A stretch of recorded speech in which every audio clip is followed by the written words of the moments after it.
All right, let's talk about the hidden dangers that might just be lurking where you work. From a busy kitchen to a construction site, substances that seem totally harmless can actually be a serious threat to your health.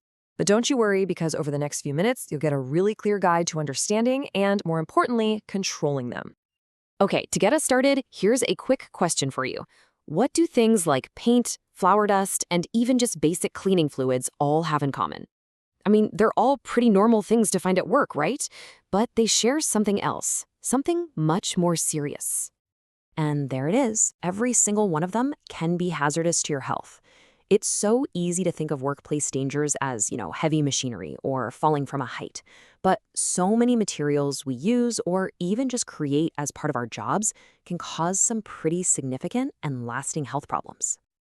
And just to show you the scale of this, take a look at this number, 1.4 million. That's how many workers in the UK are suffering from work-related ill health. This is not a small issue. It is a massive and honestly, a preventable problem that's affecting millions of people.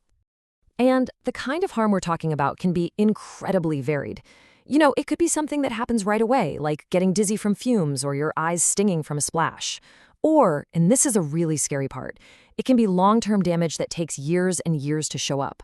We're talking serious conditions like lung disease, permanent skin damage, or even cancer. And a lot of these are incurable once they appear. So what do we do about it?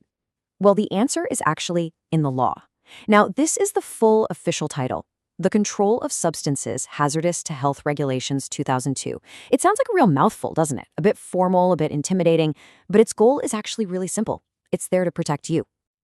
And thank goodness we don't have to say that whole thing every time. It's got a much friendlier name, COSHH. So what you really need to know is that COSHH is the law. It's the rule book that tells employers exactly what they have to do to control these substances and keep their workers safe from harm. It's the solution.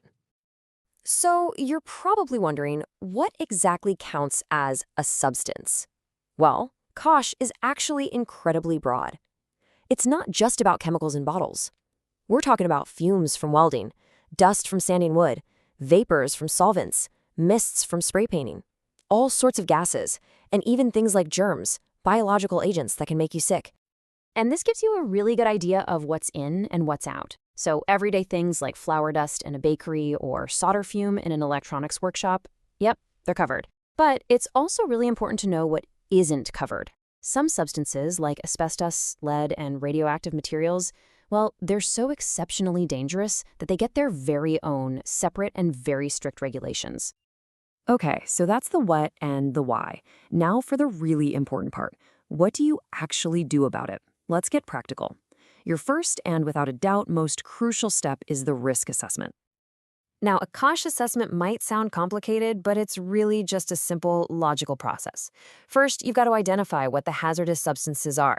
Second, you figure out the risks, who could be harmed and how. Third, you decide on the right control measures to stop that harm from happening. And finally, you write it all down and make sure to review it regularly so it stays up to date.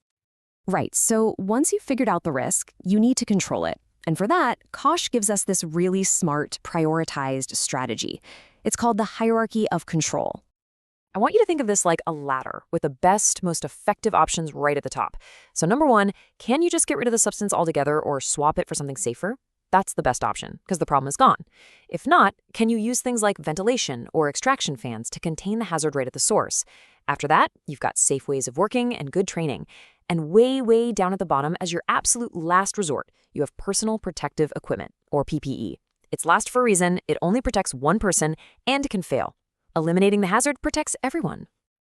So, how do you know if your controls are actually working?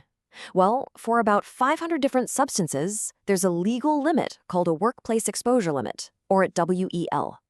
Think of it like a safety speed limit for the air you breathe. It's the maximum amount of a substance that's allowed in the air, and your control measures absolutely must keep exposure levels below that limit. Now, this is super important. Making a workplace safe isn't just down to the boss. COSHH makes it really clear that safety is a shared responsibility. Both employers and employees have vital roles to play. So the employer's job is to do the risk assessment, provide the right controls and training, and have an emergency plan. But, and this is a big but, employees have responsibilities too.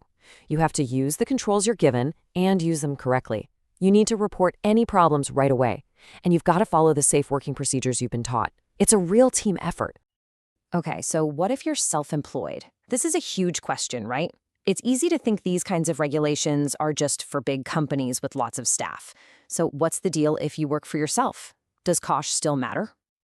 And the answer is absolutely yes. The law is very clear. If you're self-employed, you're responsible for your own safety. You're basically your own boss and your own employee. So pretty much all of COSHH applies to you, just without the bits that are specifically about monitoring other people's health. Phew. Okay, we have covered a ton of ground there, from figuring out what's dangerous to understanding what the law says. So let's just boil it all down to the most important points that'll help you stay vigilant and safe. So here are the key takeaways. 1, never forget that lots of common, everyday things at work can be hazardous. 2, COSHH is the law that's there to control them. 3, always assess the risks first. 4, control exposure using that hierarchy. Don't just hand out masks. And 5, remember that every single person has a part to play in keeping the workplace safe. So I'm going to leave you with a challenge. Based on everything we've just talked about, what is the very first potential CSHR risk you're going to check out in your own workplace? Maybe it's the cleaning cupboard or the dust from a machine or the cans of paint. Taking that first step is how you turn this knowledge into a safer life. Stay safe out there.